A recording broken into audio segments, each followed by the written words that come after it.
पुलवामा में हुए आतंकी हमले को आज 5 साल पूरे हो गए हैं। वो दिन जिसे हम ब्लैक डे तरीके मनाते हैं। पुलवामा अटैक वाले दिन यानी कि 14 फरवरी 2019 को आखिर क्या हुआ था और इतनी सिक्योरिटी के बाद भी कैसे आतंकवादी ने इस हमले को अंजाम दिया, आइए जानते हैं।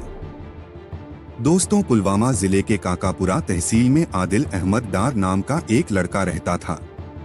19 साल का ये लड़का मार्च 2018 में अपने 12वीं का एग्जाम देने वाला था। लेकिन ठीक एक महीने पहले यानी कि फरवरी 2018 में इंडियन आर्मी के खिलाफ आदिल एक प्रोटेस्ट में हिस्सा लेता है। इस प्रोटेस्ट को रोकने के लिए पुलिस के द्वारा की गई डमी फायरिंग में आदिल के पैर में गोली लगने से वो घायल हो जाता है। इस घटना से आदिल अहमद के मन में इंडियंस और इंडियन सिक्योरिटी फोर्स के खिलाफ नफरत पैदा हो जाती है। बदला लेने के लिए वो जैश-ए-मोहम्मद नामक टेररिस्ट ऑर्गेनाइजेशन को ज्वाइन कर लेता है। आपको बता दें कि आदिल का घर पुलवामा अटैक की लोकेशन से 10 किलोमीटर दूर है। पुलवामा अटैक बॉम्ब ब्लास्ट यहाँ लेथपुरा में हुआ था। पुलवामा से 250 किलोमीटर दूर, जहां से 14 फरवरी 2019 को सुबह सीआरपीएफ की कन्वॉय रवाना हुई थी। सीआरपीएफ की कॉन्वॉय इस नेशनल हाईवे 44 पर चल रही थी, जिसे भारत के इस उत्तरी इलाके में जम्मू श्रीनगर है। कॉन्वॉय को जम्मू ट्रांसिट कैंप से श्रीनगर ट्रांसिट कैंप तक पहुंचना था। जैश-ए-मोहम्मद हेडक्वार्टर में आदिल की 1 साल तक ट्रेनिंग चलती है। 1 साल यानी फरवरी 2018 जब आदिल ने अपना घर छोड़ा, तब से फरवरी 2019 जब पुलवामा अटैक हुआ तब तक, और उनका ब्रेन वॉश करके उनके दिमाग में ये बिठा दिया जाता है कि अपने मजहब की राह में जान देंगे तो उन्हें जन्नत मिलेगा। दोस्तों, इस पुलवामा अटैक की असली शुरुआत यहाँ से होती है, क्योंकि आदिल के मन में इंडियन सिक्योरिटी फोर्स के खिलाफ बदले की भावना होना। इंटेलिजेंस एजेंसीज के हिसाब से ये पुलवामा अटैक 9 फरवरी 2019 को होने वाला था, क्योंकि 6 साल पहले 9 फरवरी के दिन ही जाने माने कश्मीरी आतंकवादी अफजल गुर को भारत सरकार ने फांसी पर लटकाया था। लेकिन 9 फरवरी को 2 कारणों से पुलवामा अटैक टल गया।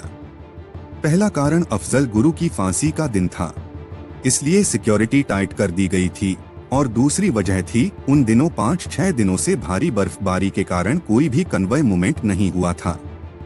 दोस्तों, आपको बता दें कि सीआरपीएफ की बस कुछ ऐसी दिखती है, और जब ऐसी ही बस ग्रुप में या झुंड में एक साथ कहीं जाती है तो उसे कन्वॉय बोला जाता है। सिक्योरिटी की वजह से एक कॉन्वॉय में 25 से 30 बसें ही होती है, लेकिन भारी बर्फबारी की वजह से कोई भी कन्वॉय जम्मू से श्रीनगर नहीं गई थी, जिसकी वजह से 9 फरवरी 2019 को पुलवामा अटैक टल गया था। पिछले 5-6 दिनों में भारी बर्फबारी की वजह से 14 फरवरी 2019 को एक ही कॉन्वॉय में 70 सीआरपीएफ की बसें जम्मू से श्रीनगर जाने वाली थी। इन 70 बसों में कुल 2547 जवान थे। अब 14 फरवरी 2019 को रात के 3:25 तक रोल कॉल होता है। रोल कॉल यानी कि एक प्रकार की अटेंडेंस। और 5 मिनट बाद ठीक सुबह 3:30 बजे सीआरपीएफ की कॉन्वॉय, जिसमें 78 बसें थी, जम्मू ट्रांसिट कैंप से रवाना हो जाती है। रवाना होते ही पाकिस्तान में स्थित जैश-ए-मोहम्मद के हेडक्वार्टर में खबर पहुंचाई जाती है। फिर वहां से पुलवामा में स्थित जैश-ए-मोहम्मद के ऑफिस में अटैक कैसे और कब करना है, इसकी ब्रीफिंग दी जाती है। अब आदिल अहमद अपनी तैयारी में जुट जाता है। वो एक गाड़ी में 200 किलो से ज्यादा आरडीएक्स और अमोनियम नाइट्रेट जैसा घातक और जानलेवा एक्सक्लूसिव लोड करना शुरू कर देता है, और वहां बस करीब दोपहर 3:27 पर कन्वॉय पुलवामा के बॉर्डर में एंटर कर जाती है। एंटर करते ही आदिल आतंकी हमले को अंजाम देने के लिए निकल पड़ता है। पूरे 10 मिनट बाद यानी कि दोपहर 3:37 पे रोड पर अपनी गाड़ी चढ़ा लेता है, और इस कन्वॉय की 5वीं सीआरपीएफ बस के साथ टक्कर करते ही रिमोट कंट्रोल से एक्सक्लूसिव को ब्लास्ट कर देता है। सीआरपीएफ में कुल 239 बटालियंस हैं, और इस बस में सीआरपीएफ की 76 बटालियन के 39 जवान मौजूद थे, जो कि ब्लास्ट की वजह से ऑन द स्पॉट शहीद हो गए।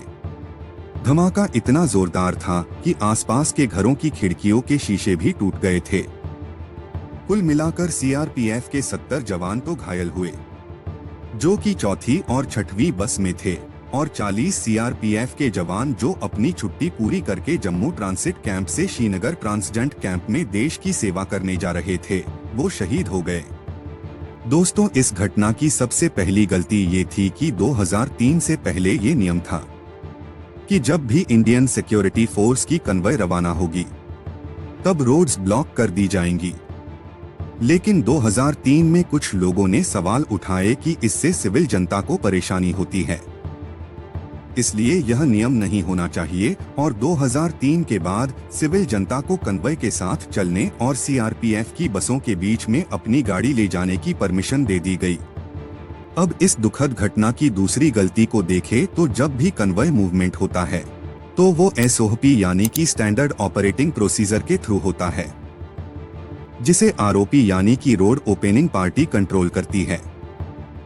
रोड ओपनिंग पार्टी का काम होता है जहां से कॉन्वॉय गुजरने वाली है उसके आसपास की लोकेशन को अच्छे से स्कैन करना, विस्फोटकों के लिए एरिया की चेकिंग करना, और उसके बाद सब कुछ सही होने पर ही कन्वॉय को ग्रीन सिग्नल देना।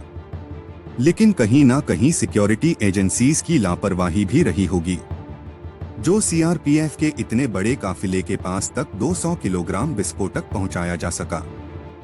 दोस्तों, ये था पुलवा के हमले के बारे में जानकारी। कुछ इस तरह हमले को अंजाम दिया गया था। वीडियो पसंद आया हो तो एक लाइक करके चैनल को सब्सक्राइब जरूर करें।